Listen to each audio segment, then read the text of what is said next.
लक्ष द्या, आंतरवर्तुळ आणि परिवर्तुळाचा उपयोग काय होते ते सांगतो पहिलं. ए बोल नका रे. आंतरवर्तुळ आणि परिवर्तुळाचा उपयोग काय आहे तर लक्ष द्या. जे परिवर्तुळ आहे काय आहे, परिवर्तुळ. परिवर्तुळ काढल्यावर मध्यभागी जिथं दोन रेषा टच करायल्यात, जिथून जिथून ठेवून आपण वर्तुळ काढाल्या तिथं त्या त्रिकोणाचा पूर्ण वजन असतंय. म्हणजे त्या बिंदूला जर आपण एखादा पेन ठेवल्या तर त्रिकोण त्या पेनीवर अद्दर उभा राहील. याचा अर्थ इंजिनियर लोक समजा आपल्याला एकच पिल्लर टाकायचं आहे, वर नेऊन एक त्रिकोणी बिल्डिंग बांधायची एकाच पिल्लरवर उभी, तर पिल्लर कुठं टाकाव हे शोधण्यासाठी अंतर्वर्तुळाचा उपयोग करतात. नाही समजलं? असं गृहीत धरा, एक माणूस आहे, त्यानं म्हणला एकाच पिल्लर बिल्डिंग बांधायची वरी नेऊन, पण बिल्डिंग त्रिकोणी दिसाव. बिल्डिंग कशी दिसाव? नाही नाही, उभ्या त्रिकोण नाही रे, असं चौकडी नाही, त्रिकोणी. अरे वाकली झुकली नाही बे, आपलं घर कसं चौकोनी राहते ना असं, तर वरी जाऊन वरी असं असं आणि असं राहावं. म्हणजे खालचा स्लॅब त्याचा तिरकोणी राहावा, वरचा बी स्लॅब तिरकोणी राहावा. अरे अजून तेच म्हणाला. अरे त्रिकोणी म्हणजे वरून त्रिकोणी, स्लॅब त्रिकोणी नाही बे, आकार त्याचा त्रिकोणी असावा. हा हिंग इकडं त्रिकोण दे, त्रिकोण त्रिकोण त्याच्यावर दिसना ते समजना. हा हे त्रिकोण आहे, हे बघा असलं घर बांधायचं असं गृहीत धरा. हा थांब सांगालो. हे बघा असं घर, आता अशीच बिल्डिंग, समजलं? अशी बिल्डिंग बांधायची. आता बघा या त्रिकोणाला मला आदर ठेवायला दोन बोट लावावं लागले की, पण त्याचं म्हणणं नाही नाही एकाच बोटावर म्हणजे एकाच पिल्लरवर बांधायचं.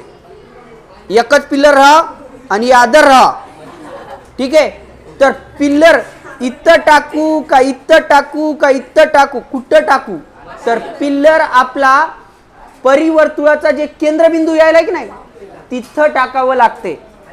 याला म्हणतात त्या त्रिकोणाचा पूर्ण भार, पूर्ण वजन त्या ठिकाणी येते. कोणत्या ठिकाणी? त्या परिवर्तुळाचा जिथं केंद्रबिंदू यायले ना तिथं. अशा बिल्डिंग्स तुम्हाला मुंबईला दिसतील. अशा बिल्डिंग्स मुंबईला एक फिरती हॉटेल आहे. कोणती? फिरती हॉटेल. म्हणजे बिल्डिंगच पुरी फिरते. काय? पुरं बिल्डिंग गोल फिरते, गोल. बिल्डिंगच्या आजूबाजूला आपण नाही, पुरी बिल्डिंगच गोल फिरते. का अशी बांधली? बांधणाऱ्याला काय काम नव्हतं काय? बघा ती जागा जी होती, लक्ष द्या, ती जागा होती समुद्राच्या कडेला म्हणजे किनाऱ्याला. आता समुद्राच्या किनाऱ्याला समजा चौकोनी घर बांधलं किंवा बिल्डिंग बांधली, तर मला सांगा तिकडच्या मागचे जे लोक आहेत त्याला तिकडून काय दिसल? तिकडे समुद्र दिसल आणि इकडच्याला रोड दिसल. पण समुद्र दिसावा म्हणून लोक पैसे खर्च करतात. म्हणजे समुद्राचा वारा आपल्याला यावा, समुद्रा साईडला ज्याच्या ज्याच्या खिडक्या आहेत, ज्या ज्या रूमच्या, त्याला रूम भाडं जास्त असतंय समुद्राचा नजारा बघता यावा म्हणून. मग आता त्यानं म्हणलं चौकडी बांधली. कशी बांधली? तर अर्ध्या घराच्या खिडक्या, अर्ध्या रूमच्या खिडक्या समुद्राच्या कडेला, अर्ध्या इकडच्या बाजूला, म्हणजे इकडं तर घाण आहे, मग अर्ध्या इकडच्या बाजूला आणि अर्ध्या तिकडच्या बाजूला होतील. मग अर्ध्याच तिकडच्याच लाईनीमध्ये असणाऱ्या रूमला काय होईल? जास्त येईल. मग त्यानं म्हणला नाही, मला प्रत्येक रूमला भाडं तेवढंच लावायचं आणि प्रत्येक रूम मधून समुद्र दिसाव. असं कसं शक्य आहे? मग इंजिनियरने काय केलं? शक्य आहे म्हणलं, सगळ्यालाच समुद्र दिसल. कसं दिसल? त्यानं गोल बांधला. गोल जरी बांधला तर इकडच्याला येईना. मग त्यानं काय करा, फिरतीच हॉटेल बांधला. म्हणजे हे हॉटेल आहे ना दिवसातून 3 वेळेस चक्कर मारते. पूर्ण दिवसातून 3 वेळेस चक्कर मारते. समजा तुम्ही ते रूम घेतल्या, सकाळी जाऊन रूममध्ये बसल्या, तर सकाळी तुम्हाला तिकडं रोड दिसल, खिडकीच्या बाहेर काय दिसल? रोड. पण संध्याकाळ होईपर्यंत तुमची बाजू समुद्राकडे येईल.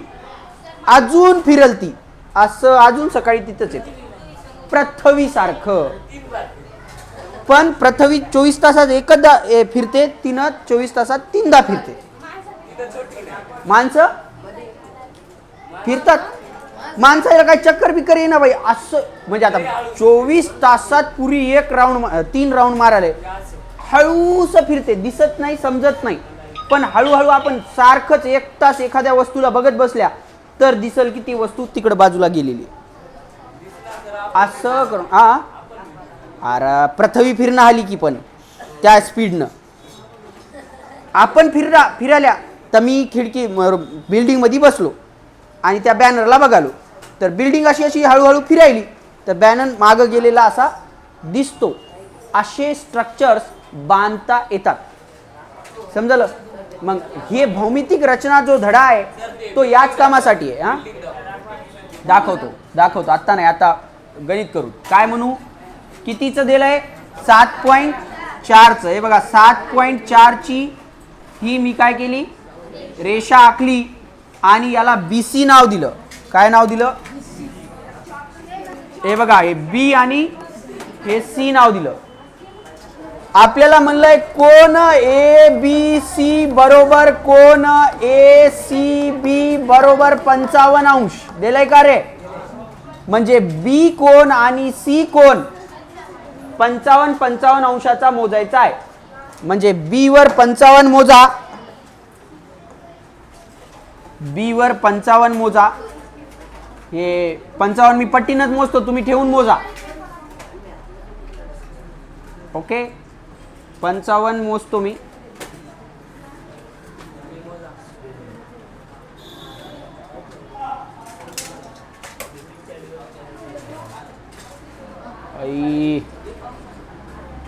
ठीक आहे,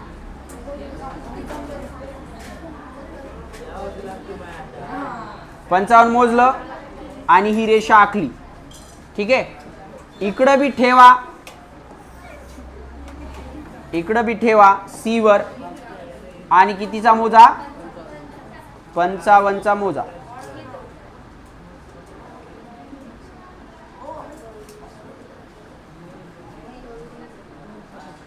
अंश आणि C पासून त्याला जोडून घ्या. जोडलं, हा त्रिकोण झाला आपला BC, म्हणजे वरी ABC त्रिकोण झाला. याला अंतर्वर्तुळ काढायचंय. काय काढायचंय, आपलं कंपास घ्या, B वर ठेवा. कुठं ठेवा, B वर लोखंडी टोक ठेवा. अंदाजित किती बी माप घ्या आणि असा एक चॉप मारा इथं आणि इकडच्या रेषेवर एक चॉप मारा. एवढंच अंतर उचला, मारलेल्या चॉप वर ठेवा. समजलं. आणि एक चॉप मारा इथं, त्रिकोणाच्या आत येते, बाहेर येते, कुठं बी येते.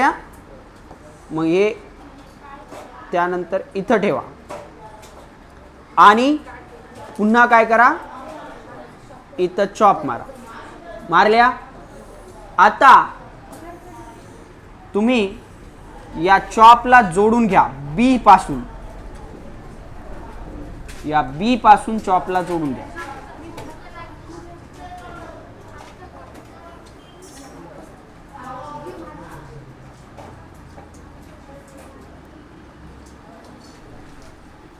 जोडलं का, आणि याला असं जोडून घ्या. त्यानंतर C वर कर्कटक ठेवा, या कंपास C वर, आणि अंदाजित माप घ्या. एवढं घ्या लोईंग, एवढं फिरवा. इकडच्या चॉपवर मारा असं, इकडच्या रेषेवर, आणि इकडं बी मारा असं. मारल्या. आता उचला आणि मारलेल्या चॉपवर ठेवा. ठीक आहे, गेलेल्या रेषेवर नाही, दुरून दिसाले का. आणि एक चॉप मारा असा, इकडून इथं ठेवा आणि काय करा, पुन्हा एक चॉप मारा असा. समजलं. त्यानंतर आपण C जवळून या चॉपला जोडणार आहे. कुठून, C जवळून. या सी जवळून जोडा.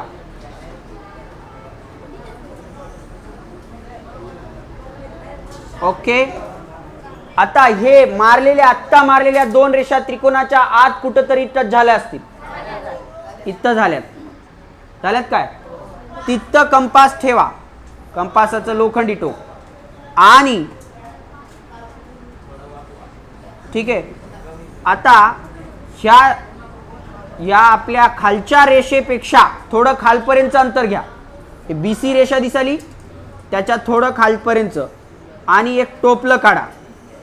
काय काढा? टोपलं. मग हे टोपलं या टोपल्याच्या इकडच्या कडावर ठेवा.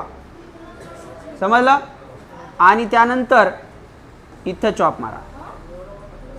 त्यानंतर टोपल्याच्या इकडच्या कडावर ठेवा आणि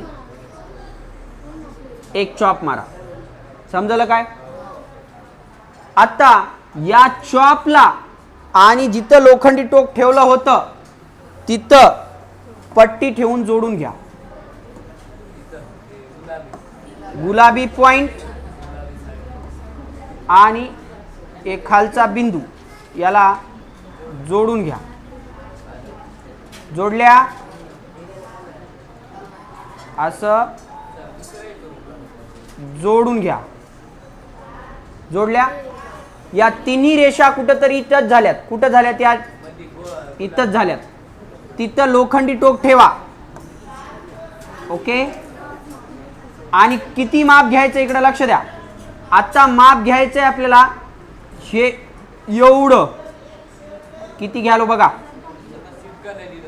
जिथं टच झाले ना उभी रेषा आणि आडवी रेषा तिथपर्यंत माप घ्यायचं आणि एक वर्तुळ काढायचा. ह्या तिघाला टच करून जाते. माझं इथं टच केलं नाही, काहीतरी चुकलं असेल. काढणं गेलं तर चुकते.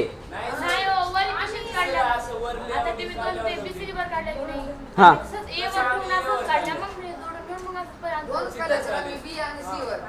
हो रे बाबा, पण या बिंदूला ठेवून कुठपर्यंत माप घ्याल्या. इथपर्यंत नाही जमत. कधी कधी येतंय रे. कधी कधी त्रिकोण जर बदलून असेल, विशाल कोण त्रिकोण असेल, काटकोण त्रिकोण असेल तर तिथपर्यंत राहीना. आपल्या रेषा जातात इथून आणि वर्तुळ टच होते इथं कुठंतरी. त्यामुळं आपल्याला हे रेषा काढणं आवश्यक आहे. ठीक आहे. असं काढा.